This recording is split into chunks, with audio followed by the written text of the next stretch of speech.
যারা জীবনে এখনো মাওয়া ঘাটে যান নাই এবং মাওয়ার দরদাম করে ইলিশ খান নাই, ভিডিওটা অ্যাকচুয়ালি তাদের জন্য, কজ এখনই উত্তম সময়, ইলিশের দামও কম, এখনকার ইলিশ মজাও অনেক। সো মাওয়া ট্যুরের A to Z জানতে হলে ভিডিওটা স্কিপ না করে চলুন আমাদের সাথে মাওয়া ঘাটে রওনা দেই। তবে ভুলেও শখের হাড়ি রেস্টুরেন্টের মতো বড় রেস্টুরেন্টে যাবেন না, তাহলে শখ স্বপ্নে পরিণত হয়ে যাবে। তবে মাওয়া ঘাটে গেলে অবশ্যই এমন একজনকে নিয়ে যাবেন যে কিনা ইলিশের A to Z চিনে।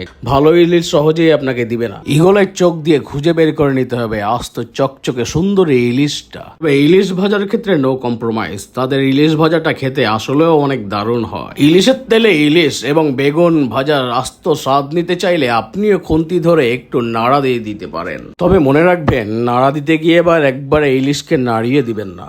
মাওয়া ঘাটে ইলিশ খেতে যাওয়ার আসল এবং মেন একমাত্র উদ্দেশ্যই হচ্ছে মামার হাতে লেজ ভর্তা এবং পেঁয়াজ ভর্তা খাওয়া। এইটা এত মজা যেটা দেখলে এবং ঘ্রাণ নিলে আপনার জিভে জল চলে এসে টইটুম্বুর হয়ে যাবে। মামা যখন ইলিশ ভাজার সেই তেলটা পেঁয়াজ ভর্তায় ঢেলে দিলেন, মনে হলো গরম প্রেমে তেল ঢেলে দিলেন। আমার তো মনে হয় মামাদের হাত থেকে মশলা, ম্যাজিক মশলা বের হয়। আমি বলবো, গরম ধোয়া ওঠা ভাত নিয়ে প্রথমে আপনি ইলিশ ভর্তা এবং পেঁয়াজ ভর্তা সাথে সেই শুকনো লঙ্কা দিয়ে মেখে খেয়ে দেখুন, জিভে আজীবন লেগে থাকবে। ইলিশ খাওয়া শেষ হলে অবশ্যই মাওয়া পদ্মা ঘাটে গিয়ে পদ্মা সৌন্দর্য দেখতে দেখতে চা খেতে ভুলবেন না। চলুন যাই, বাড়ির দিকে ফেরত যাওয়া যাক।